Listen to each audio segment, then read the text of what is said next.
प्रिय दर्शकों, नमस्कार। एक बार फिर से उपस्थित हूँ आप सबके सामने आज के इस महत्वपूर्ण कार्यक्रम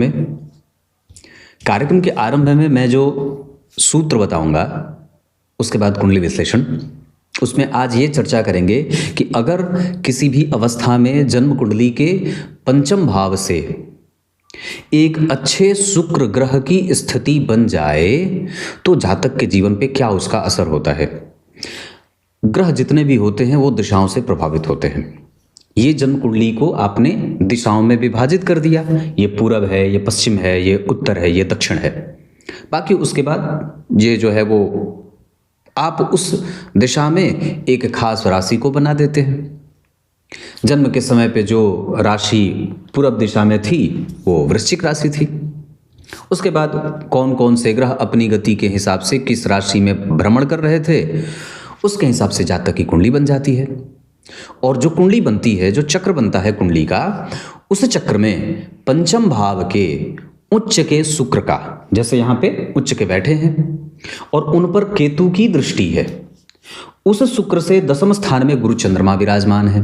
तो इनका क्या असर होगा इसको समझा देता हूं। शुक्र भोग और ऐश्वर्य के कारक होते हैं, पर इनका सिर्फ इनसे ही जोड़ देना ये बहुत उत्तम बात नहीं होगी। शुक्र को अनुभवों का, शांति प्रिय अनुभवों का, जिसके पास अनुभव है वो शांत है, वो गंभीर है। जो अनुभवहीन है वो बेचैन है, छल छला रहा है। और जो अनुभवी है वो झगड़ालू भी नहीं है। तो शुक्र झगड़ालू नहीं है। ये बस ये कहते हैं कि तुम्हारे पास जितना है या मैं तुम्हें जितना दे रहा हूं उसका उपभोग करना सीख लो अच्छे तरीके से। क्योंकि अनुभव से युक्त व्यक्ति के पास भी जब धन आ जाए तो उस धन का वो गलत तरीके से इस्तेमाल नहीं करता है। उसको पता होता है कि ये धन कितने पराक्रम से उसे प्राप्त हुआ है। जो अनुभवहीन है उसे धन की परवाह विशेष नहीं होती। तो शुक्र जो होते हैं वो अनुभवों के कारक हैं। और अनुभव इस वजह से भी है उन्हें क्योंकि वो सभी प्रकार के वेदों के भी, उसके साथ साथ तंत्र के भी, आयुर्वेद के भी, योगों के भी, जिस व्यक्ति की कुंडली में गुरु का, शुक्र का प्रभाव अच्छा होता है उसको राजनीति करते भी देखा जाता है, उसको प्रशासनिक सेवाओं में भी पदस्थ अधिकारी बनते देखा जाता है, उसका योगाभ्यास भी अच्छा होता है और वो व्यापार भी अच्छा करता है। तो इन सब का जो अनुभव मिल जाता है वो शुक्रदेव पे आश्रित होता है। तो भगवान आचार्य लिखते हैं कि जब जन्म कुंडली के पंचम भाव में शुक्रदेव की स्थिति बनती है, ऐसे जातकों के पास घोड़ा गाड़ी बढ़िया रहे, भवन भूमि का सुख बढ़िया रहता है, पुत्री संततियों का और पुत्र संततियों का दोनों का सुख बढ़िया रहता है, उसकी जठराग्नि पाचन तंत्र अच्छी रहती है, झगड़ालू नहीं होता, व्यवस्थाओं में विश्वास करने वाला, बहुत सारगर्भित तत्व की बात करने वाला, जिज्ञासु, ब्राह्मणों का आदर करने वाला, सबके बारे में अच्छी अच्छी बातें सोचने वाला, राजनीति करने वाला, किसी भी प्रकार से अपने आप को प्रपंच में न उलझाने वाला, ऐसा होता है। अपने सहपाठी का भरपूर लाभ कैसे लिया जाए और उसको कैसे लाभ दिया जाए, अन्योन्याश्रय जो संबंध होता है वो शुक्र का पंचम भाव में होता है। पंचम भाव व्यक्ति की कुंडली में यश का है, प्रतिष्ठा का है, धन का है, पैतृक सुख का है, वाणी के सुख का है, संतान के सुख का है, आपकी क्रिएटिविटी का है, आपके परिणाम का है, मेहनत के बाद परिणाम। और अगर वहीं पे जन्म कुंडली में उच्च के शुक्र विराजमान हो जाएं तो इस अवस्था में व्यक्ति को इन सभी विषयों का सुख मिलता है। उस पर अगर केतु की दृष्टि हो, अगर आपकी कुंडली में शुक्रदेव पंचम भाव में विराजमान है और उन पर अगर केतु जैसे ग्रह की दृष्टि हो जाए तो ये व्यक्ति के जीवन में धर्म का प्रवाह तीव्र करते हैं। व्यक्ति धार्मिक होगा, कभी भी उसके काम धन से रुकेंगे नहीं, धन के कारण नहीं रुकेंगे, वो ऋण में नहीं रहेगा कभी। राजनीति में ऊंचे पदों पर विभूषित होने वाला और नगर पालिका, नगर निकाय, MP, MLA तक के बनने की स्थिति उनकी कुंडली में हो जाती है। खास करके शुक्रदेव का लाभ आपके करियर में कितना मिल रहा है, तो उससे दसम स्थान में गुरु और चंद्रमा गज केसरी योग बना रहे हैं। इस वजह से कि जब जन्म कुंडली में शुक्र जहां बैठे हों वहां से 10 घर आगे गिनने पर अगर उस भाव की स्थिति बलवान हो तो व्यक्ति राजनीति में अच्छे पद को प्राप्त कर जाता है। उसकी कुंडली में व्यापार के कई प्रतिशत योग बन जाते हैं। जैसे व्यापार वो खाने पीने का कर सकता है, होटल का कर सकता है, राजनीति से जोड़ करके, राजनेताओं से जोड़ करके धन कमा सकता है। उसके बाद मसालों का काम कर सकता है, सजावटी सामान, घरों में जो सजावट के सामग्री होती है उससे संबंधित कारोबार से उसको धन कमाते देखा जाता है। पुत्र पुत्रियों का संपूर्ण लाभ व्यक्ति को मिलता है। बहुत ज़्यादा संतति नहीं होती, लेकिन 1 से अधिक 2, बहुत 2 से अधिक 3 नहीं होते, लेकिन जो भी होती है वो बहुत ही उच्चस्त होती है। मतलब व्यक्ति के भाग्य से उसके पत्नी का सुख मिल रहा है, व्यक्ति के भाग्य से ही उसके बच्चों को भी प्रगति मिल रही है। ये बात बहुत अच्छी है। जन्म कुंडली के पंचम भाव के शुक्र के बारे में कहीं पे भी बुरे पक्ष नहीं बताए गए हैं, हमेशा इन्हें अच्छा पक्ष में ही देखा गया है। अगर जन्म कुंडली में वो शुक्र विराजमान है, उनसे तीसरा, उनसे 10वां, उनसे चौथा, ये ग्रह अगर अच्छे बैठे हों, जैसे इनसे तीसरे घर में पापक ग्रह, तो किसी भी भाव से तीसरे घर में पापक ग्रह का बैठना इस शुक्र को बल दे देगा। मतलब शुक्र के 5 घर आगे केतु जातक को अनुभवी बना रहे हैं, और उस शुक्र से 3 घर आगे शनि शुक्र के बल की वृद्धि कर रहे हैं। उस शुक्र से 10 घर आगे गुरु और चंद्रमा शुक्र को अधिकारी बना रहे हैं, अधिकार संपन्न, अधिकार पूर्वक बातें करना, अनुभव से युक्त होकर बातें करना। और उसी शुक्र के 11वें घर में सूर्य, बुध और राहु बैठ करके वापस शुक्र के बल की वृद्धि कर रहे हैं। आपकी कुंडली में शुक्र कहाँ बैठे हैं इसको चेक करिए और फिर समझिए कि आपकी कुंडली में शुक्रदेव किस तरीके का बेहतर, जैसे आपको धन मिल जाए, प्रतिष्ठा मिल जाए, संतान मिल जाए, दाम्पत्य का सुख मिल जाए, बहुत अच्छे अच्छे प्रभावों से शुक्र आपको अभिभूत कर देते हैं। अब यहाँ से आगे मैं इनकी कुंडली पे लेके आता हूँ। ये इनकी कुंडली का ही विषय था, पर इस कुंडली की प्रमुख बात थी, इस वजह से मैंने इसे कार्यक्रम के आरंभ में ही बता दिया। अगर कार्यक्रम अंतिम तक देखेंगे तो इस कुंडली का विश्लेषण भी देखने का अवसर मिलेगा। अब मैं इनकी कुंडली के पंचांग से आपका परिचय करा देता हूँ। सबसे पहले याद रखिए कि जब कभी भी आप किसी की कुंडली का अध्ययन करने चलते हो तो उस कुंडली के पक्ष और विपक्ष को जानने से पहले कुंडली के पंचांग पे अपना ध्यान ले जाएं। और इनकी कुंडली का पंचांग बनता है फाल्गुन माह में। ऐसे लोग तीव्र प्रकृति का जो प्रभाव होता है उसमें भोगी प्रवृत्ति वाले होते हैं। मतलब इनको ना जीवन का सुख बड़ा आकर्षित करता है। ऐसे लोगों के पास भोगों के साधन बड़े अच्छे होते हैं। और जरा ध्यान से देखिए तो जन्म कुंडली में जो शुक्र बैठे हैं वो 12वें भाव के स्वामी, भोग के जो कारक होते हैं वो शुक्रदेव पंचम भाव में उच्च के होके बैठे हैं। और व्यक्ति अपने कारोबार से धन कमाएगा और उसको अपने भोगों पे खर्चा करेगा। उत्तरायण में सूर्य, बुध, गुरु और चंद्रमा, फाल्गुन माह में सूर्य उत्तरायण हो जाते हैं, तो सूर्य, बुध, गुरु और चंद्रमा का प्रभाव बलवान होता है, जिसके कारण शुक्र भी अच्छा परिणाम देंगे, बुध भी अच्छा परिणाम देंगे। वृश्चिक लग्न की कुंडली के लिए बुध देव जो होते हैं वो 6वें, 8वें और 11वें भाव के स्वामी होते हैं, पर मित्र की राशि में बैठे हैं और मित्र उनके 5वें घर में बैठे हैं। जहां बुध बैठे वहां से पंचम घर में शनि बैठे हैं। पर सामान्यतया यहाँ पे बुध देव जन्म कुंडली में प्रभाव में अच्छे दिखाई देंगे। मैंने कहा शुक्र, बुध, गुरु और चंद्रमा ये सब शुभ परिणाम देने वाले ग्रह हो जाएंगे। कृष्ण पक्ष के द्वादशी तिथि के चंद्रमा, इस वजह से व्यक्ति सरकारी क्षेत्रों में नौकरी नहीं कर पाता, प्राइवेट सेक्टर में नौकरी करता है और व्यापार को आगे बढ़ाने वाला होता है। कृष्ण पक्ष के द्वादशी तिथि के चंद्रमा व्यक्ति के मन में बहुत सारे प्रश्नों को उभारने वाले होते हैं। बहुत सारा प्रश्न दिमाग में बना है। जैसे अगर कोई तपस्या कर रहा है तो इंद्रदेव के दिमाग में सबसे पहले प्रश्न उठता है। विश्वामित्र जी तपस्या कर रहे हैं तो भी उनको प्रश्न आ रहा है। रावण कर रहे हैं तो भी, कुंभकर्ण कर रहे हैं तो, जो कुछ भी तपस्या कर रहा है, जो कोई भी प्राणी, चाहे उसका लक्ष्य कुछ भी हो प्राप्त करना, पर फिर भी सबसे पहले प्रश्न दिमाग में इंद्र के ही आता है। तो कृष्ण पक्ष के एकादशी द्वादशी के जो चंद्रमा होते हैं वो व्यक्ति के दिमाग में बहुत सारे प्रश्नों के निर्धारण करने वाले या प्रश्नों के उत्पन्न करने वाले हो जाते हैं। या कई बार व्यक्ति के मन में एक तरीके के प्रश्न नहीं बनते, बहुत सारे प्रश्न बन रहे हैं, सबका उत्तर वो ढूंढना चाहता है। अपनी कुंडली को लेकर के वो कई जगहों पे जाता है, अपने बारे में जानने की उसे तीव्र ललक होती है। व्यवस्था उसके जीवन में वो बनाने के लिए पूरी खींचतान भी करता है। शून्य से लेकर के अंतिम तक की सफर खुद से, स्वयं से, अपने पराक्रम पे करने की इच्छा रखता है।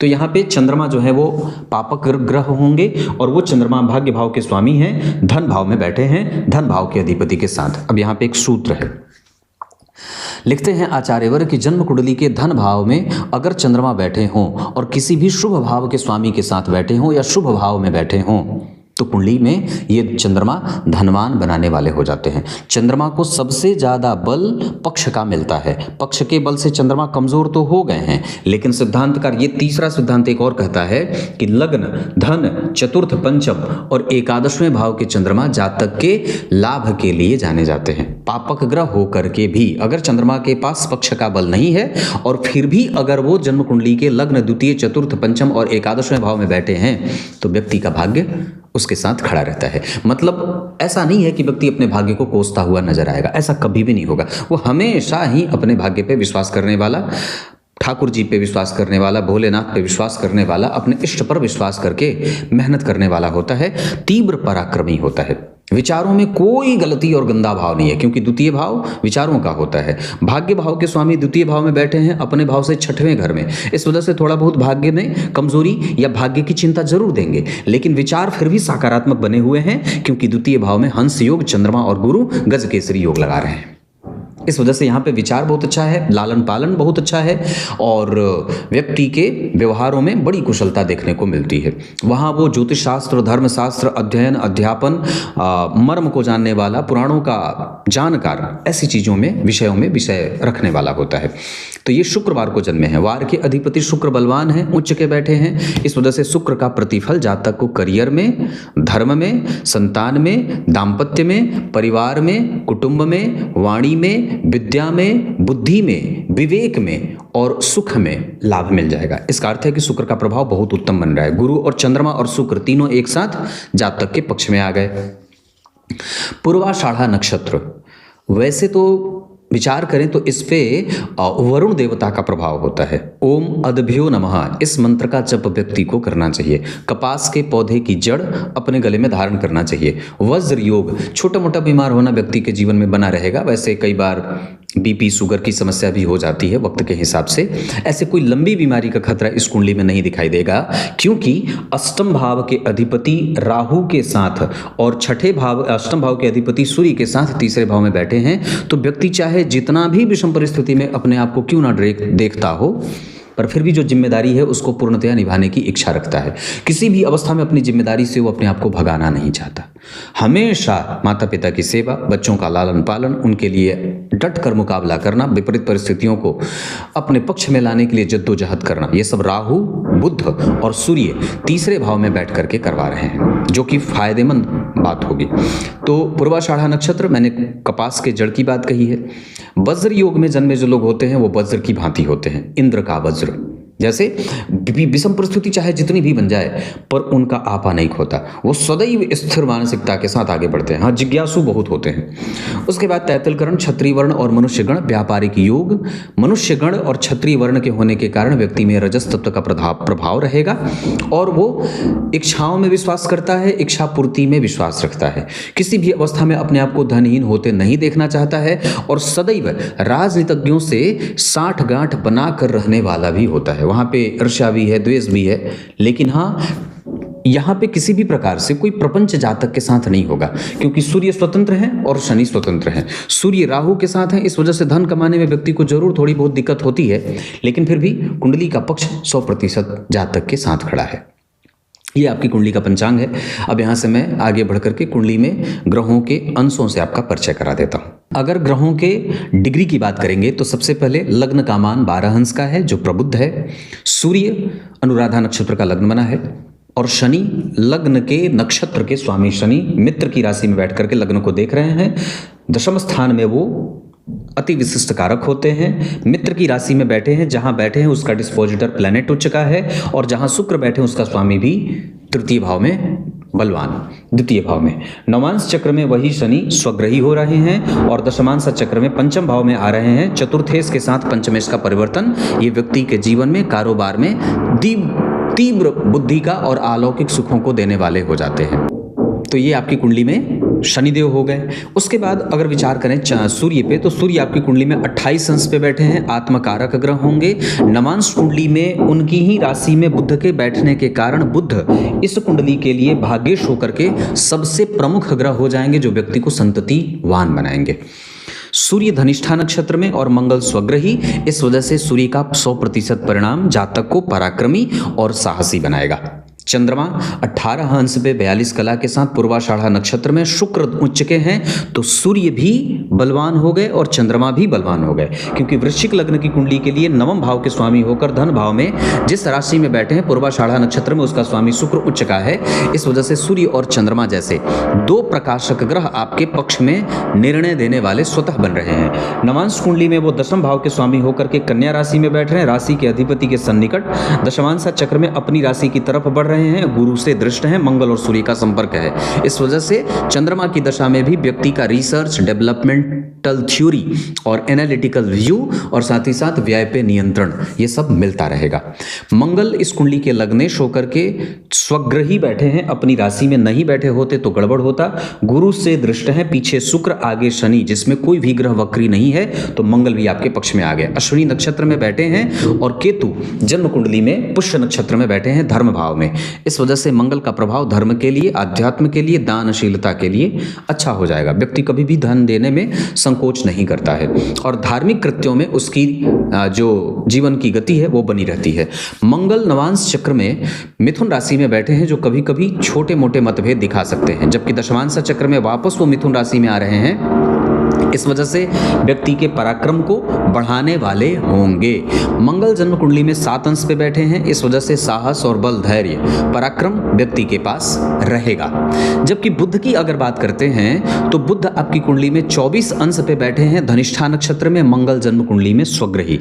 और बुध की क्रिएटिविटी व्यक्ति को कई क्षेत्र में, जहां पे व्यक्ति के सारे लोग घर परिवार में हार मान जाएं, व्यक्ति कभी हार नहीं मानता और सदैव अपने साहस के बल पर, अपने तिकड़मी दिमाग के बल पर, अपने व्यापारिक दृष्टिकोण के बल पर विषम से विषम परिस्थिति को अपने पक्ष में करने का लाभ प्राप्त कर लेता है। तो ये आपकी कुंडली के बुध देव हो गए। बुध 24 अंश पे बैठे हैं, इस कुंडली के अमात्य कारक, और वृश्चिक लग्न की कुंडली के लिए लाभ भाव के साथ साथ अष्टम भाव के स्वामी हैं। नवांश कुंडली में लाभ भाव में बैठे हैं भाग्येश होकर के, दशमांशा चक्र में भी वो लाभ भाव के स्वामी होकर सप्तम भाव में, गुरु से केंद्र में, और उनके प्रभाव में शुक्र का प्रभाव शनि से प्रभावित हो रहा है।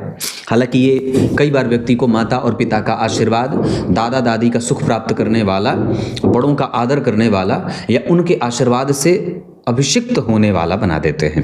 देव गुरु बृहस्पति धन भाव के साथ साथ पंचम भाव के स्वामी हैं, स्वग्रही बैठे हैं, कोई संशय की बात ही नहीं है कि वो कितने अच्छे हैं। नवांश चक्र में वो उच्चाभिलाषी हो रहे हैं, दशमांशा चक्र में धन भाव के स्वामी होकर के जन्म कुंडली में चतुर्थ स्थान में परिवर्तन योग बना रहे हैं शनि के साथ। इस वजह से गुरु और शनि का संबंध यहाँ पे बहुत ही उत्तम परिणाम और पक्ष में जाएगा।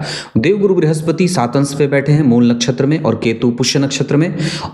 धर्म भाव में केतु के होने के कारण धन, दान, यश, भाग्य, भोग और सुखों की प्राप्ति होगी। भाग्य का लाभ व्यक्ति को केतु के कारण, धर्म में रुचि व्यक्ति को केतु के कारण और गुरु के कारण होती जाती है। शुक्र की बात करेंगे। शुक्र आपकी कुंडली में 8 अंश पे बैठे हैं उत्तरा भाद्रपद नक्षत्र में, और शनि देव जन्म कुंडली में बैठे हैं सप्तम भाव में बलवान होकर के। जिस राशि में शुक्रदेव बैठे हैं 8 अंश पे, उस नक्षत्र, उस राशि का स्वामी देखिए स्वग्रही है। उस शुक्र पे केतु का प्रभाव व्यक्ति के जीवन में प्रत्येक प्रकार का सुख देने वाला बन रहा है। नवांश चक्र में वो शुक्रदेव जन्म कुंडली में 12वें भाव में नीच के हैं, जिनका उच्च भंग हो जा रहा है। इस वजह से शुक्र की दशा में, चूंकि वृश्चिक लग्न की कुंडली के लिए वो मारक होते हैं 12वें और सप्तम भाव के स्वामी होकर के, साथ ही साथ इन पे केतु के प्रभाव के कारण थोड़ा बहुत मारक प्रभाव पेट को रोग दे सकता है ना। इस वजह से कई बार छोटी मोटी परेशानियां शुक्र की दशा में स्वास्थ्य में व्यय वाली बन जाएंगी। नवमांश चक्र के बाद दशमांशा चक्र में वो बनते हैं 12वें भाव के स्वामी, तीसरे भाव में बैठे हैं, मंगल से दृष्ट हैं। जिस भाव में बैठे हैं उसका अधिपति जन्म कुंडली में पंचम भाव में आकर के थोड़े से शुक्र की दशा में पराक्रम करने पे स्थिति ज़्यादा जाएगी। मतलब शुक्र की दशा में हो सकता है कि व्यक्ति को मेहनत ज़्यादा करनी पड़े, पर फिर भी उस पराक्रम में व्यक्ति का 100% सकारात्मक प्रभाव रहेगा और सकारात्मकता फिर भी बनी रहेगी। चाहे लाख बार भी वो क्यों ना असफल हो, अंततोगत्वा शुक्रदेव उसको सफलता का स्वाद चखा देंगे। ऋण में व्यक्ति को नहीं रहने देंगे। जिम्मेदारियों का भरण पोषण व्यक्ति 100% करता है। अपने पुत्र के साथ, अपने पत्नी के साथ मिलकर के या उनके नाम पर बैठ करके व्यापार में धन कमा लेता है। शनिदेव की बात करते हैं। वृश्चिक लग्न की कुंडली के लिए चतुर्थ के साथ साथ तीसरे भाव के स्वामी हैं। वैसे तो ये चतुर्थ भाव के स्वामी हैं, तो ये उनकी मूल त्रिकोण राशि है, लेकिन तीसरे भाव में उनकी गौण राशि उलझ रही है और वहां से वो पंचम भाव में बैठे हैं, लग्न पे देख रहे हैं, तो एक तरफ व्यक्ति को भोगी प्रवृत्ति का बनाएंगे, क्योंकि जिस राशि में बैठे उस राशि का अधिपति उच्च का और भोग भाव के स्वामी, चतुर्थ भाव भोग का होता है, ऐश्वर्य का होता है, सुख का होता है, उसके स्वामी जब लग्न को देखेंगे तो व्यक्ति को लंबा पतला छरहरा बनाएंगे, या अगर स्थूल शरीर भी होती है फिर भी व्यक्ति की मनोवृत्ति ऐसी रहेगी कि वो इकट्ठा करे और खूब धन और मान प्रतिष्ठा प्राप्त करने की जो ललक है वो शनि के कारण है। जो कभी कभी गंदा रहता है, जो कभी आलस्य है, जो कभी प्रमाद है, वो इसी शनि के कारण है। जो निगेटिविटी है वो इसी शनि के कारण है। तो जो इकट्ठा करने का बल, नौकर चाकर का जो बल है वो इसी शनिदेव के कारण है। जब तक कोई काम पूरे तरीके से हो ना जाए तब तक किसी से उस बात की कोई चर्चा नहीं करनी चाहिए, क्योंकि ऐसे शनिदेव वाले कई बार अपने बहुत निकट के व्यक्ति के जाल में भी फंस जाते हैं या उनके षड्यंत्र के शिकार हो जाते हैं। लोग आपके सामने कहेंगे कि हाँ हम आपके पास हैं, लेकिन जब असली वक्त पर आपको उसकी आवश्यकता होगी तब वो कई बार गच्चा खा जाते हैं या गच्चा दे जाते हैं। इस वजह से संपूर्णतया 100% किसी पे विश्वास नहीं करना है, अपने ऊपर सबसे ज़्यादा विश्वास करना है और समाज के कमज़ोर वर्ग को जोड़ने की सबसे ज़्यादा कोशिश करनी है। तो ये मैंने आपसे शनिदेव तक की चर्चा की। राहु को समझते हैं। राहु जन्म कुंडली के तीसरे भाव में बैठे हैं सूर्य के साथ, जो दशम भाव के स्वामी हैं। दशम भाव के अधिपति के साथ राहु का तीसरे भाव में जाना माता पिता का संरक्षक बनाएगा और उनकी युति बुध के साथ हो रही, जो लाभ भाव के स्वामी हैं। लाभ भाव पे शुक्र जैसे ग्रह की दृष्टि है। लाभ भाव से चौथे भाव में गुरु चंद्रमा, लाभ भाव से नवम घर में शनि। तो लाभ भाव से मतलब बुध की दशा में जब कभी भी शनि का अंतर चलेगा तो कुछ नुकसान भी उसके मिलेंगे, लेकिन राहु और बुध की दशा में या जब कभी भी गुरु में बुध चलें, गुरु में सूर्य चलें, उसमें राहु का अंतर आएगा तो व्यक्ति को अचानक से धन की प्राप्ति भी कराएंगे। ये भी बात पक्की है। हालांकि यहाँ पे जो राहु का संबंध दशम और अष्टम या एकादशवें भाव के स्वामी के साथ हो रहा है, वो व्यक्ति को तीव्र महत्वाकांक्षी, माता पिता का आदर करने वाला, उनके व्यय का वहन करने वाला और अपने संपूर्ण प्रकार की महत्वाकांक्षा की पूर्ति करने में विश्वास करने वाला बनाएंगे। ये आपकी कुंडली में राहु तक, केतु नवम भाव में बहुत उत्तम स्थिति में बैठे हैं, उसमें कोई संशय वाली बात नहीं है। अब मैं आपसे आपकी कुंडली पे थोड़ा सा ध्यान लेके आता हूं, जहां ग्रहों को समझने की कोशिश करते हैं कि वो किस तरीके से अपना प्रभाव जातक को दे रहे हैं। अब जरा विचार करिए। सबसे पहले तो जन्म कुंडली में लग्न के अधिपति का जन्म कुंडली के छठे भाव में जाना। मंगल यहाँ मेष राशि के, नवांश चक्र में वो मिथुन राशि में आ रहे हैं, दशमांश चक्र में भी मिथुन में आ रहे हैं।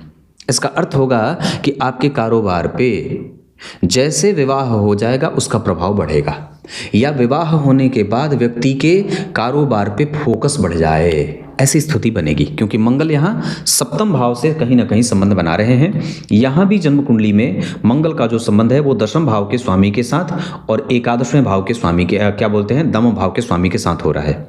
एक विचार और करिए। जन्म कुंडली के धन भाव से गुरु का संबंध, जन्म कुंडली के धन भाव के अधिपति से गुरु का संबंध मंगल के साथ बैठे हैं।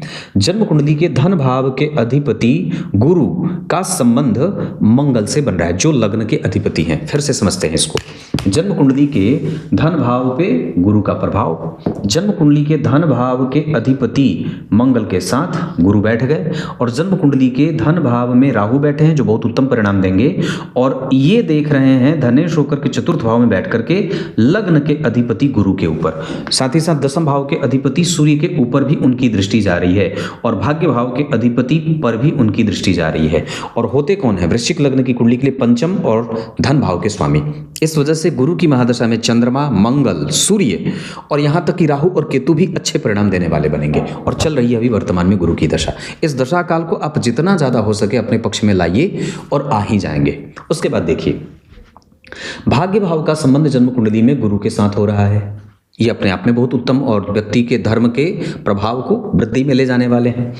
भाग्य भाव का संबंध जन्म कुंडली में गुरु से हुआ, यहाँ पे भी भाग्य भाव में गुरु बैठे और भाग्य भाव के स्वामी लाभ में बैठ करके पंचम को देख लिए, जहां पंचम भाव पहले ही बलवान है गुरु से दृष्ट होने के कारण और स्वग्रही होने के कारण।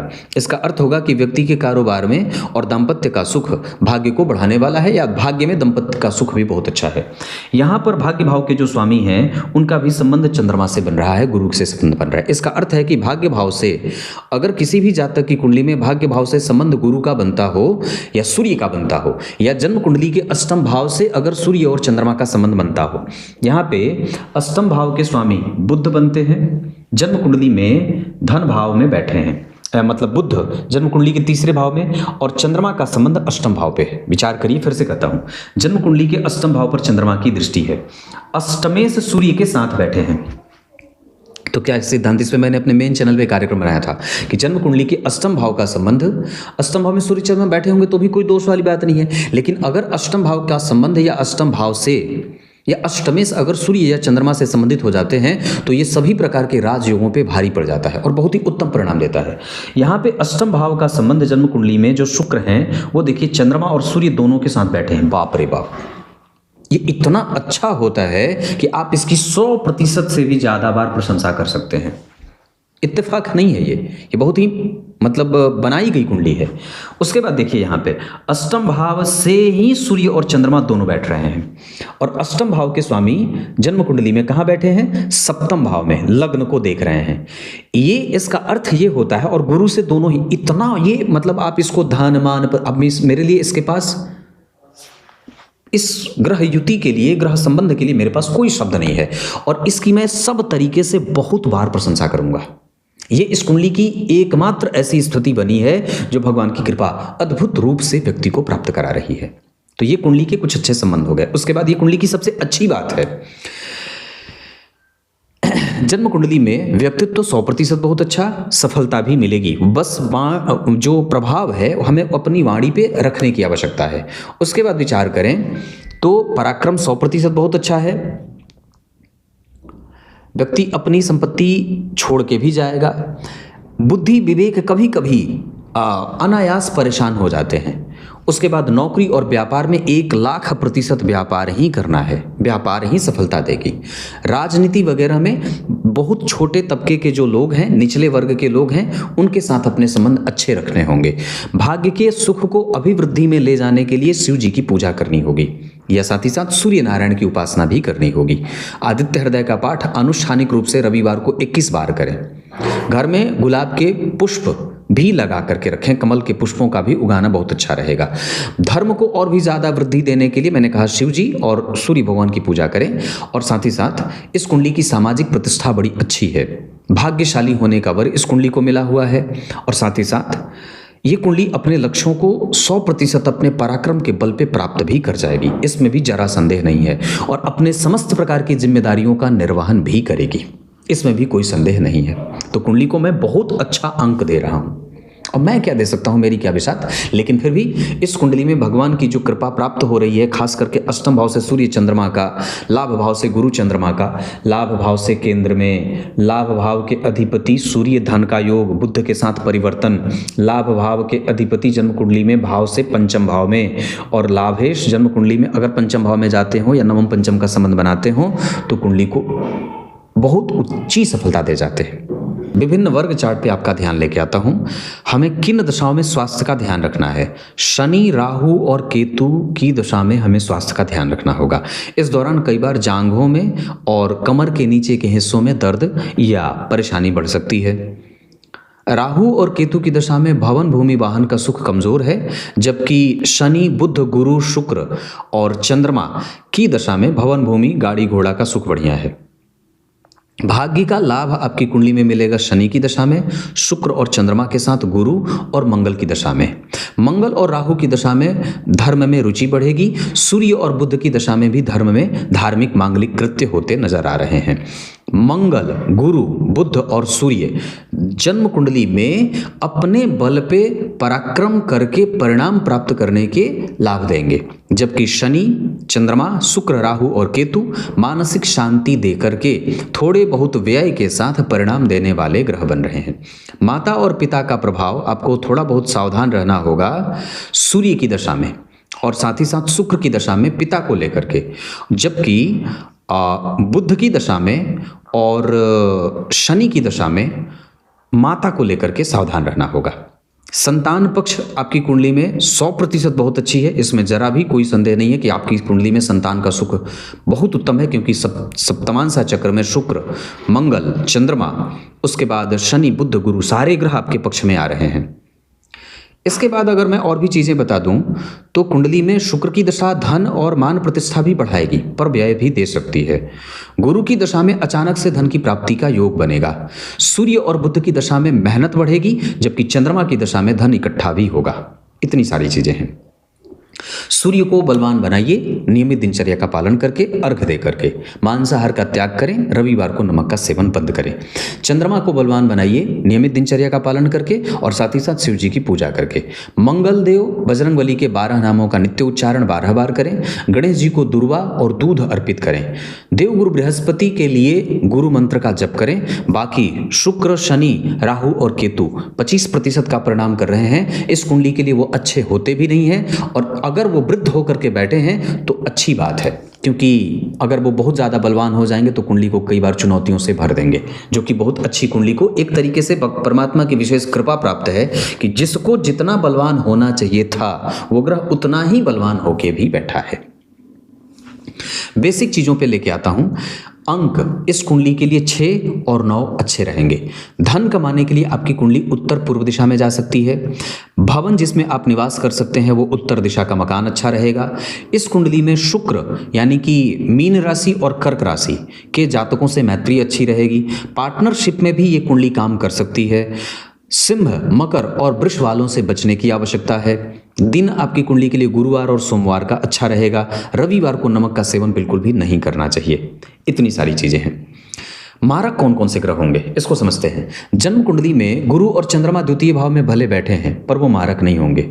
अगर उन पर शनि, राहु, केतु का प्रभाव होता तो संभवतः बन जाते, लेकिन ऐसा नहीं है। लेकिन सप्तम भाव में शनि बैठे हैं, राहु से दृष्ट हैं, किसी शुभ ग्रह का उनके ऊपर कोई असर नहीं है। सप्तम भाव में बैठे हैं, राहु से दृष्ट हैं, किसी शुभ ग्रह का इनके ऊपर कोई असर नहीं होने से शनि और राहु इस कुंडली में मारक ग्रह बनेंगे। मतलब इनकी दशा हमारी कुंडली में परेशान करने वाली, दाम्पत्य को, दिनचर्या को, पड़ोसियों से कई बार कष्ट देने वाली हो सकती है। बाकी चंद्रमा के साथ गुरु का बैठना, पैतृक संपत्ति का लाभ और वाणी का सुख। चंद्रमा से दूसरे घर में बुध का होना थोड़ा व्ययी। चंद्रमा से दूसरे घर में सूर्य का होना, कई बार व्यक्ति अपने मन, बुद्धि, चित्त का सही इस्तेमाल नहीं कर पाता है। उसी चंद्रमा से 4 घर आगे शुक्र, दाम्पत्य का 100% लाभ, सांसारिक रिश्तों का 100% लाभ मिलता है। लोग आपका लाभ उठाएंगे। चंद्रमा से पंचम घर के मंगल यश, मान, पद, प्रतिष्ठा और अनुशासित बनाते हैं। इसी चंद्रमा से 6 घर आगे शनिदेव आपको आयु से संपन्न बना देते हैं। जन्म कुंडली में शनि से 8 घर आगे केतु देव आपको धार्मिक बनाते हैं। दशमांसा चक्र में अच्छी बात है कि लग्न के अधिपति 6ठे भाव में हैं, 8म भाव में हैं, लेकिन उस भाव का स्वामी लग्न को देख रहा है। थोड़ी बहुत कारोबार को लेकर के चिंता व्यक्ति को रहती है, पर वैसे कुंडली अपने समस्त प्रकार की इच्छाओं की पूर्ति करने में सफल होगी, इसमें जरा भी संदेह नहीं है। क्लियर है। शनि की दशा, गुरु में राहु आएंगे 2038 में, उस समय थोड़ा सावधान रहिएगा। और गुरु में शनि भी थोड़े बहुत कष्ट देंगे 2027 के मार्च से, हालांकि वो दशा राजनीति के लिए बहुत अच्छी रहेगी। उसके बाद आपकी कुंडली में एक दशा जो थोड़ी बहुत कमजोर जा सकती है वो गुरु में बुध वाली रहेगी, जो 2029 के सितंबर से आएगी। शनि में शनि उदासी देंगे, कई बार कुटुंबजनों से मतभेद बढ़ेगा। जबकि शनि में मंगल चोट चपेट की घटनाएं, ऑपरेशन वगैरह करवा सकते हैं। शनि में राहु कष्ट मारक दशा चलेगी 2054 से 57 तक। उसके बाद अगर देखते हैं तो बुध की दशा आ जाएगी, जो कई बार बहुत बाद की दशा होगी। कुछ इसी तरीके से आज के इस कुंडली विश्लेषण के कार्यक्रम का समापन करते हैं। तब तक के लिए बहुत बहुत नमस्कार।